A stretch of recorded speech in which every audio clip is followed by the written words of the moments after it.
Coucou tout le monde, c'est Capet de Coin Academy. Je suis en compagnie de Jérôme de Comet. Bonjour à tous. Puis on va vous parler du coup du projet, mais aussi des ambitions. Est-ce que tu pourrais présenter rapidement Comet? Qu'est-ce que c'est pour ceux qui nous écoutent? Oui, bien sûr. Comet a deux activités. D'un côté, c'est un game studio qui produit des jeux à peu près une fois par an, toujours sur la même licence, sur les mêmes assets, de l'espace, des vaisseaux, de l'activité là-dedans, quoi. Et on est en train de faire notre deuxième jeu qui arrive à la fin de sa bêta et qui se prépare pour un reworking et un lancement mondial à la rentrée. Donc ça, c'est une de nos activités. Et l'autre activité, c'est une plateforme SaaS qui s'appelle Alembic, A-L-E-M-B-I-C, avec laquelle on distribue en fait la tech qu'on a développée pour le jeu. Tu vois, un peu comme Epic Games va faire Unreal Engine, et pour montrer Unreal Engine, ils font Unreal Tournament. Donc nous, on n'a pas l'ambition de faire un moteur 3D, mais on a plutôt l'ambition de faire un moteur pour la blockchain. Ça veut dire qu'on gère un peu tout ce qui se passe en interaction avec la chaîne, au type de contrat que tu déploies. On indexe aussi tout ce qui se passe sur les contrats pour que tu puisses le mettre sur ton front-end correctement. Et on a des solutions d'onboarding qui sont assez innovantes et d'amélioration de comment l'économie d'un jeu peut bouger. Et concrètement, on bosse avec des grands noms comme Française des Jeux, comme Life Beyond, Darewise, qui sont aussi sur la conférence, et pas mal d'autres qui utilisent notre savoir-faire dans leur projet jeux vidéo ou loyalties ou traçabilité. D'accord, donc c'est une boîte à la fois un studio de jeu et une boîte à outils pour pouvoir proposer de la couche blockchain, NFT sur les jeux. C'est ça. En fait, faire un jeu dans la blockchain, tu vois, en fait, faire un jeu où tu dis, je vais juste entre guillemets, c'est jamais facile de faire ça, mais je vais juste vendre des NFT, ça va être mes licences. Bon voilà, vous allez pouvoir accéder à mon jeu si vous avez ma licence. Et t'arrêter là sur l'intégration blockchain, t'es en web 2.05. Voilà, t'es vraiment, c'est cool. Plutôt que faire un Kickstarter ou vendre un NFT sur Steam. Gated, mais voilà. Juste exactement. Simple. T'as pas mal de projets qui sont dans ce contexte et qui voudraient en sortir ou qui voudraient aller plus loin ou qui sont coincés dans ce contexte. Nous, en fait, on va beaucoup plus loin dans nos propres jeux. On met un maximum de trucs on-chain. C'est un peu notre niche, quoi. On aime bien faire des jeux qui montrent que la blockchain peut apporter beaucoup de choses à l'expérience du joueur. Et on se pose ce genre de problème technique de comment on fait un jeu blockchain, genre vraiment on-chain qui vit dans la chaîne. Notre premier jeu, il est sorti début février et il tourne toujours parce qu'il vit dans Polygon. On peut pas l'arrêter, il est dans Polygon. Le premier jeu était sur Polygon, ouais. Mais notre stack est multi-chain, c'est-à-dire on déploie sur n'importe quelle IVM, on n'est pas bloqué sur une chaîne ou une autre. Et d'ailleurs, on a aussi des solutions de scalabilité, des solutions d'aller toucher plusieurs layers à la fois, de faire du cross-chain aussi. Tu vois, notre sujet aujourd'hui, c'est on est 87 000 utilisateurs qui ont essayé Comet, à peu près 10 000 qui jouent tous les mois. Ok, c'est cool, c'est bien, c'est des bons chiffres, mais comment on passe de ce nombre-là, de 10 000 par mois, à 100 000 par mois? Et quand t'es à 100 000 par mois, t'es déjà quasiment un cinquième d'une blockchain comme Polygon. Donc t'as quand même pas mal de questions à te poser sur comment est-ce que j'onboard des gens du Web 2 au Web 3, et sur quelle blockchain, et dans quel contexte, et comment je gère le gaz, comment je gère ça, et puis comment est-ce que mon infrastructure scale, quand j'ai ce genre de truc. Tu prends une application DeFi par exemple, elle se connecte, tu fais collecter mon wallet. Les petites applications DeFi, elles vont demander toutes les infos à ton wallet qui va envoyer l'information par RPC, et on n'a jamais besoin d'aller indexer, d'aller faire des trucs ou d'avoir un buffer, quoi. Pour un jeu vidéo, en revanche, si tu mets beaucoup de choses on-chain, t'as besoin quand même de gérer toutes ces problématiques, et on fait partie peut-être des quelques deux ou trois boîtes qui sont sur ce genre de problématiques et qui les font avancer, quoi. Et du coup, ces jeux, c'est quoi? Ça va être sur navigateur, faut un client, c'est sur PC, c'est sur mobile? Jusqu'à présent, on a fait des jeux qui étaient surtout navigateurs.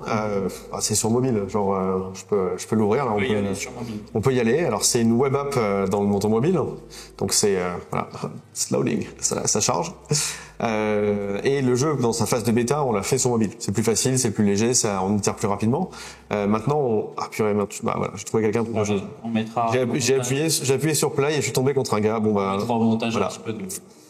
Ok, bon, vous pouvez jouer, il y a du monde, on trouve des gens, c'est cool.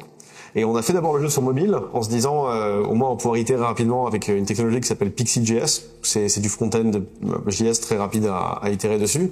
Et donc ça tourne sur mobile, ça tourne sur desktop, mais on va vers un client lourd maintenant. En fait, nos endpoints que je te décrivais dans Alembic, ils sont compatibles avec Unity, on a une intégration Unity et c'est plus pratique, disons, pour faire évoluer le graphisme, d'être sur un moteur un peu plus pro comme Unity. De toute façon, des plugins, tu peux intégrer des tech intéressantes, tout à fait.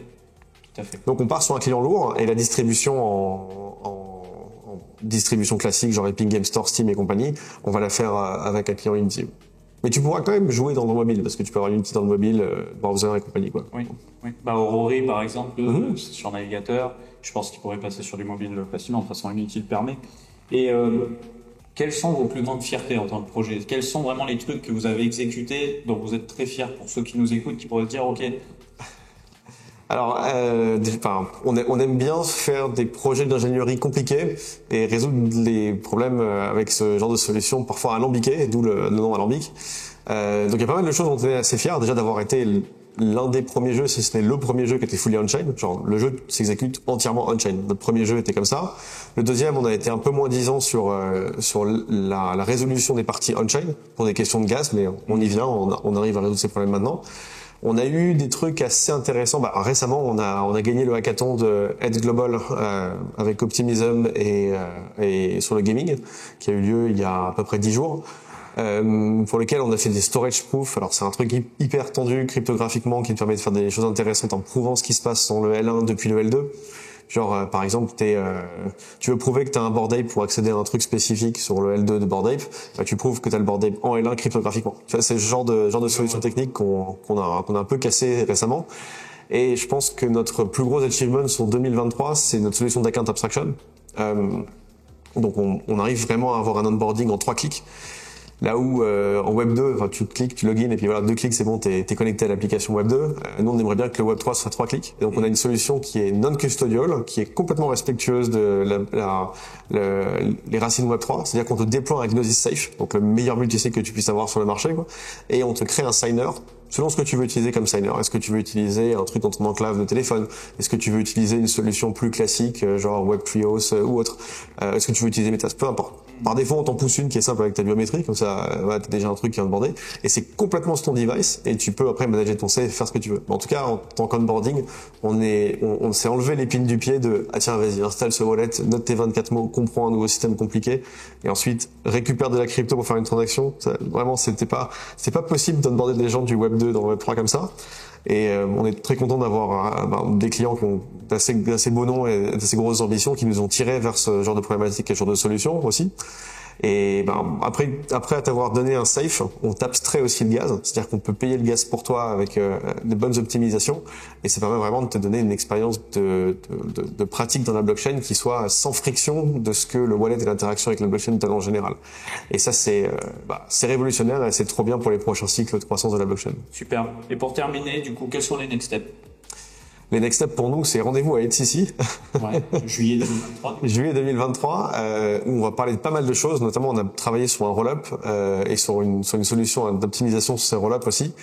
Donc gros truc à annoncer à ce moment-là, et on va commencer un peu à showcaser des applications qui utilisent notre account abstraction pour montrer que en fait oui, on peut vraiment avoir une expérience ultra smooth dans un projet Web3 avec ce genre d'expérience. Elles sont complètement compatibles avec tous les wallets et on est complètement non custodial, et on a des déploiements qui sont en cours et qui seront live pour être ici pour un peu showcaser ça en plus. Super. Et merci beaucoup. Merci à vous. On va vous laisser en description du coup tous les liens pour les suivre, pour tester le jeu aussi sur navigateur. C'était très technique, j'ai beaucoup aimé, et je pense qu'on pourrait se faire une session Twitch peut-être pour prendre plus de temps pour déballer sur la partie technique. Ouais, je peux t'envoyer un lien pour la démo. Tu pourras tester la démo aussi. Vous pourrez tester la démo. Et vous allez vous rendre compte à quel point on a cassé la gueule à un gros problème sur l'onboarding, mais surtout il est complètement open source, il est complètement disponible, et il y a d'autres gens qui vont essayer de faire encore mieux, et ce sera d'autant mieux pour l'écosystème. C'est top. Super. Et on vous laisse tout ça en description. Si ça vous a plu comme type d'interview, laissez un petit like, laissez-nous un petit commentaire, et on vous dit à très vite. Ciao. À bientôt.